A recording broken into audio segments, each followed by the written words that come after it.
Assalamualaikum warahmatullahi wabarakatuh.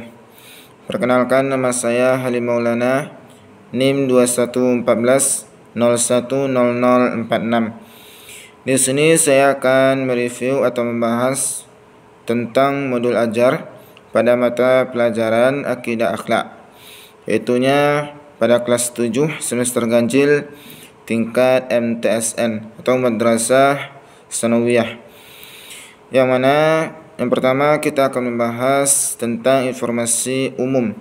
Di dalam informasi umum ini terdiri dari beberapa bagian. Yang pertama kita membahas identitas dari modul ini.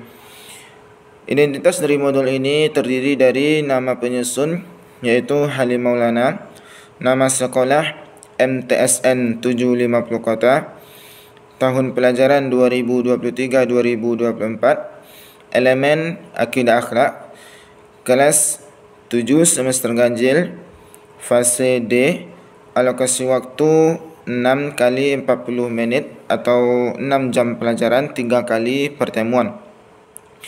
Yang kedua yaitu kompetensi awal. Kompetensi awal di sini peserta didik telah mengetahui kisah keteladanan Nabi Sulaiman dan umatnya. Dan yang ketiga yaitu profil pelajar Pancasila.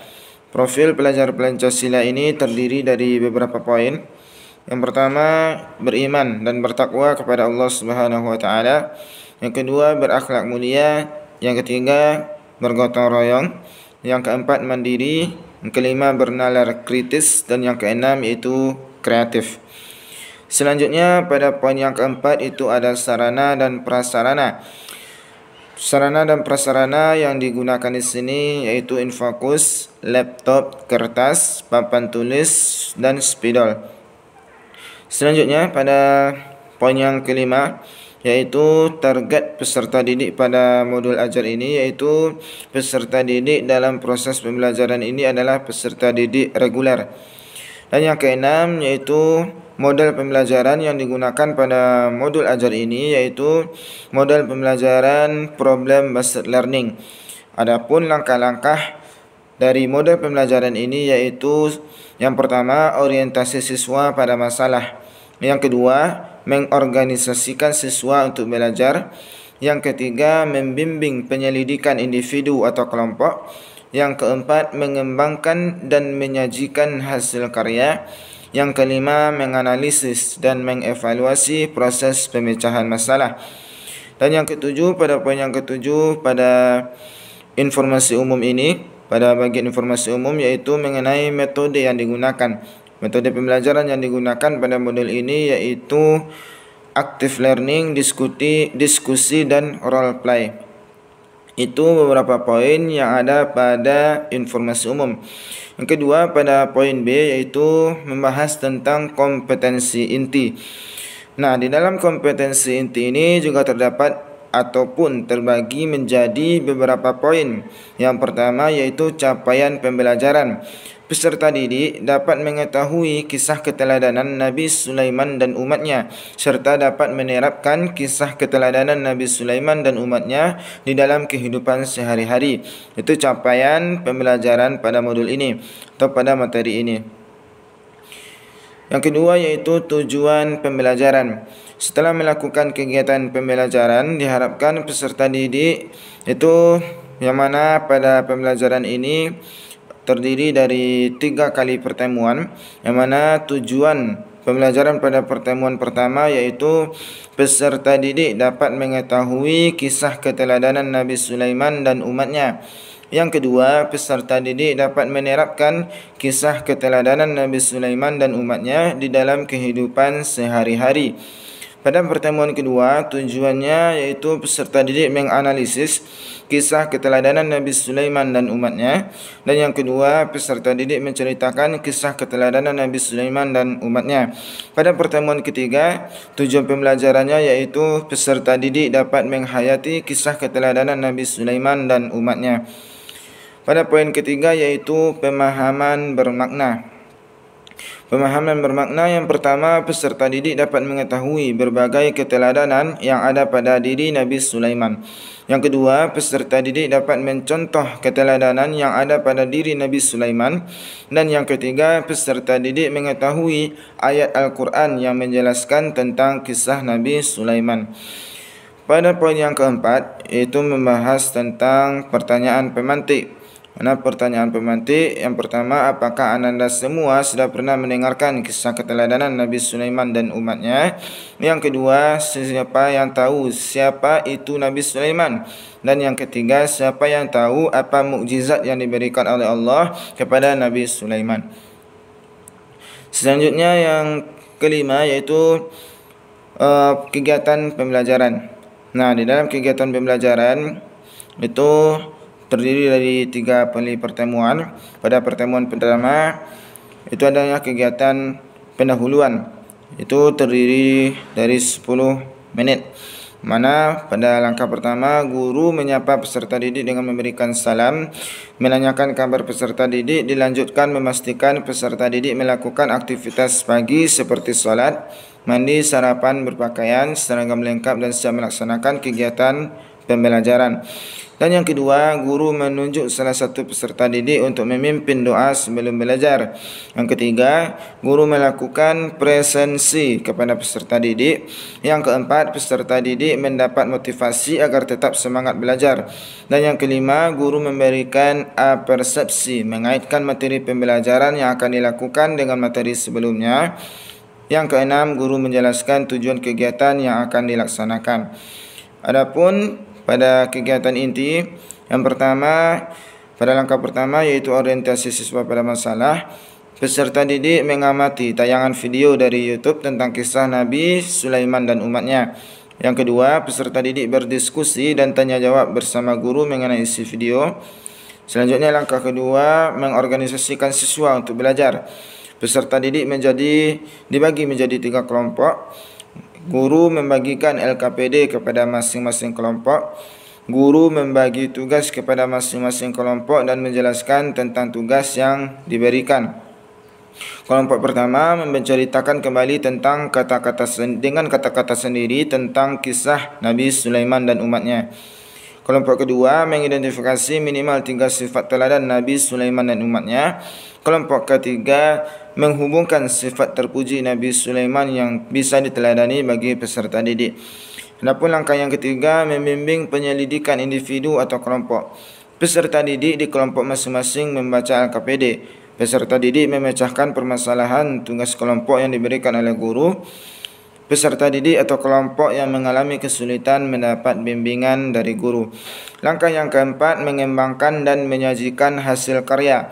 Peserta didik menghasilkan pemecahan masalah atau tugas kelompoknya. Salah satu peserta didik membacakan hasil pekerjaannya di depan kelas untuk mewakili kelompoknya.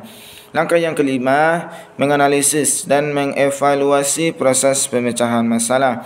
Peserta didik yang lain, kelompok yang tidak presentasi memberikan tanggapan terhadap kelompok yang maju presentasi. Peserta didik yang aktif dalam pembelajaran diberi penghargaan oleh guru, tepuk tangan dan pujian. Guru dan siswa melakukan evaluasi proses pembelajaran. Pada kegiatan yang ketiga yaitu kegiatan penutup, membuat kesimpulan dan melaksanakan refleksi serta penguatan terhadap hasil diskusi sebagai bahan masukan untuk perbaikan langkah selanjutnya. Guru menyampaikan rencana pembelajaran pada pertemuan berikutnya. Guru menutup pembelajaran dengan berdoa dan mengucapkan salam. Itulah kegiatan pembelajaran pada pertemuan yang pertama. Adapun pada pertemuan yang kedua, sama kegiatan pendahuluannya atau kegiatan pembukanya bersama. Sedangkan pada kegiatan inti, langkah pertama yaitu mengamati. Peserta didik memperhatikan dan merenungkan contoh gambar, video dan fenomena tentang cuplikan kisah-kisah keteladanan Nabi Sulaiman dan umatnya. Peserta didik mendengarkan penjelasan guru tentang gambar yang diamati. Langkah kedua, mempertanyakan. Peserta didik menuliskan pertanyaan-pertanyaan yang ada di benaknya dari hasil pengamatan. Peserta didik bertanya jawab tentang mencari cuplikan kisah-kisah keteladanan Nabi Sulaiman dan umatnya dari berbagai sumber. Peserta didik bertanya jawab tentang contoh keteladanan dari kisah-kisah Nabi Sulaiman dan umatnya. Langkah ketiga, mengeksplorasi. Peserta didik diajak belajar di perpustakaan. Guru mengarahkan peserta didik untuk mencari cuplikan kisah-kisah keteladanan Nabi Sulaiman dan umatnya dari berbagai sumber dan mendiskusikannya. Peserta didik mencari cuplikan kisah-kisah keteladanan Nabi Sulaiman dan umatnya dari berbagai sumber. Peserta didik mengidentifikasi contoh keteladanan dari kisah-kisah Nabi Sulaiman dan umatnya. Langkah yang keempat, mengasosiasikan. Guru menyuruh peserta didik untuk menalar materi yang telah dipelajari di perpustakaan. Peserta didik melakukan kegiatan dengan menuliskan cuplikan kisah-kisah keteladanan Nabi Sulaiman dan umatnya dari berbagai sumber hasil pencariannya. Peserta didik berdiskusi secara berkelompok tentang contoh keteladanan dari kisah-kisah Nabi Sulaiman dan umatnya hasil pencariannya. Peserta didik menuliskan kisah-kisah dan contoh keteladanan Nabi Sulaiman dan umatnya pada kolom kegiatan yang telah disediakan. Langkah yang kelima yaitu mengkomunikasikan. Peserta didik menyerahkan lembar jawaban dari kegiatan kepada guru. Guru memberi reward kepada seluruh kelompok. Guru memberikan penjelasan tambahan dan penguatan terhadap hasil diskusi. Itu pada kegiatan inti. Sedangkan pada kegiatan penutup itu hampir sama dengan pertemuan yang pertama. Adapun pertemuan yang ketiga, kegiatan pembukanya hampir sama dengan pertemuan pertama dan pertemuan kedua. Sedangkan kegiatan intinya yang pertama, langkah pertama mengamati. Peserta didik memperhatikan dan merenungkan kisah-kisah keteladanan Nabi Sulaiman dan umatnya yang ada pada lembar kegiatan yang telah dikerjakan pada pertemuan sebelumnya. Peserta didik mendengarkan penjelasan guru tentang contoh menceritakan kisah keteladanan Nabi Sulaiman dan umatnya. Langkah kedua, mempertanyakan. Peserta didik bertanya jawab tentang cara menyajikan kisah-kisah keteladanan Nabi Sulaiman dan umatnya dan contoh keteladanan dari kisah-kisah Nabi Sulaiman dan umatnya. Langkah ketiga, mengeksplorasi. Guru mengarahkan peserta didik untuk berlatih menceritakan kisah-kisah keteladanan Nabi Sulaiman dan menyebutkan contoh keteladanannya. Peserta didik berlatih menceritakan kisah-kisah keteladanan Nabi Sulaiman dan menyebutkan contoh keteladanannya secara berurut mulai dari anggota kelompok 1 sampai anggota terakhir. Langkah keempat, mengasosiasikan. Peserta didik menghafalkan kisah-kisah keteladanan Nabi Sulaiman dan contoh keteladanannya. Langkah kelima, mengkomunikasikan. Peserta didik menceritakan kisah-kisah keteladanan Nabi Sulaiman dan menyebutkan contoh keteladanannya. Peserta didik lain memperhatikan dengan seksama dan menuliskan poin-poin penting dari cerita yang disampaikan temannya. Peserta didik melakukan tanya jawab sederhana mengomentari hasil cerita temannya. Peserta didik menyerahkan hasil catatan dari isi seluruh cerita kepada guru. Guru memberikan reward kepada seluruh kelompok, terutama pada kelompok paling bagus. Guru memberikan penjelasan tambahan dan penguatan terhadap kesimpulan hasil cerita dan catatan setiap kelompok. Itu kegiatan inti pada pertemuan yang ketiga. Sedangkan pada kegiatan penutup itu hampir sama dengan pertemuan pertama dengan pertemuan kedua. Selanjutnya pada poin ketiga yaitu refleksi. Refleksi itu untuk guru dan juga untuk peserta didik. Untuk guru, apakah semua peserta didik terlibat aktif dalam pembelajaran di kelas? Yang kedua, kesulitan apa yang dialami oleh peserta didik? Yang ketiga, apa langkah yang perlu dilakukan untuk memperbaiki proses belajar? Yang kedua, untuk peserta didik, bagaimanakah yang menurutmu paling sulit dari pelajaran ini? Yang kedua, apa yang kamu lakukan untuk memperbaiki hasil belajarmu? Yang ketiga, kepada siapa kamu akan meminta bantuan untuk memahami pelajaran ini? Ada yang keempat atau poin yang keempat itu asesmen. Pertama, asesmen awal. Itu sudah pernah mendengarkan kisah keteladanan Nabi Sulaiman dan umatnya. Sudah tahu apa saja keteladanan dari Nabi Sulaiman dan umatnya. Adapun yang kedua, asesmen formatif. Asesmen formatif dilakukan oleh guru selama proses pembelajaran berlangsung, khususnya saat peserta didik melakukan kegiatan diskusi, presentasi dan refleksi tertulis. Ketiga yaitu asesmen sumatif. Yang pertama, asesmen pengetahuan. Asesmennya tes tertulis non tes observasi bentuk instrumen. Asesmen tidak tertulis daftar pertanyaan. Asesmen tertulis jawaban singkat. Adapun poin B, asesmen keterampilan. Teknik asesmen kinerja bentuk instrumen lembar kerja. Adapun poin yang kelima atau poin E yaitu kegiatan remedial dan pengayaan. Remedial, bagi peserta didik yang belum menguasai materi, guru menjelaskan kembali materi tentang kisah keteladanan Nabi Sulaiman dan umatnya dan melakukan penilaian kembali dengan soal yang sejenis. Apabila dengan soal sejenis peserta didik belum menguasai lagi, maka membuat soal diturunkan. Remedial dilaksanakan pada waktu dan hari tertentu yang disesuaikan dan sudah disepakati antara guru dan peserta didik. Contohnya boleh pada saat pembelajaran apabila masih ada waktu atau di luar jam pelajaran 30 menit setelah pulang sekolah. Poin B, pengayaan. Dalam kegiatan pembelajaran, peserta didik yang sudah menguasai materi dapat mempelajari dan mengerjakan latihan-latihan tambahan. Guru mencatat dan memberikan tambahan nilai bagi peserta didik yang berhasil dalam pengayaan. Pada poin C dalam modul ajar ini yaitu adalah lampiran. Di dalam lampiran ini terdiri dari materi, yaitu materi tentang kisah keteladanan Nabi Sulaiman dan umatnya. Setelah adanya materi, itu selanjutnya ada lembar kerja peserta didik atau LKPD. Setelah kembali mengamati video serta membaca dan memahami kisah singkat Nabi Sulaiman dan umatnya, selanjutnya kerjakan instruksi di bawah ini di buku tugasmu. Pertama, ceritakan kembali dengan kata-katamu sendiri tentang kisah Nabi Sulaiman dan umatnya. Yang kedua, untuk kelompok B, untuk kelompok 2, coba kalian identifikasi minimal 3 sifat teladan Nabi Sulaiman dan umatnya bisa diteladani bagi seorang siswa. Ketiga, hubungkan atau kaitkan keteladanan Nabi Sulaiman dengan kehidupan sehari-hari. Apakah keteladanan beliau masih pas jika kita terapkan dalam kehidupan sehari-hari kita? Berikan pendapatmu. Pada poin yang ketiga yaitu glosarium. Yang pertama itu ada kisah. Kisah itu peristiwa masa lampau yang direkonstruksi atau dikisahkan, diceritakan kembali dengan berdasar pada ingatan, kesan juga penafsiran seseorang. Kedua, keteladanan. Segala sesuatu yang terkait dengan perkataan, perbuatan, sikap dan perilaku seseorang yang dapat ditiru atau diteladani oleh pihak lain. Dan yang keempat yaitu daftar pustaka. Yang pertama, Kementerian Agama, Al-Quran dan Terjemahannya, Jakarta, Direktorat Jenderal Bimas Islam 2012. Kedua, Fauzi Ahmad 2020, Akidah Akhlak MTS kelas 7 Jakarta, Direktorat KSKK Madrasah.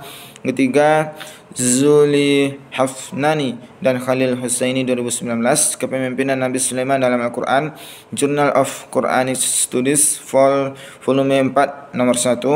Keempat, Masilatur Rahmah dan Muh Jufriyadi Saleh 2020, Ragam Riwayat dan Tafsir Kisah Sulaiman dalam Ad-Dakhil fi Al-Tafsir Jurnal Tafsir volume 8 nomor 2. Itulah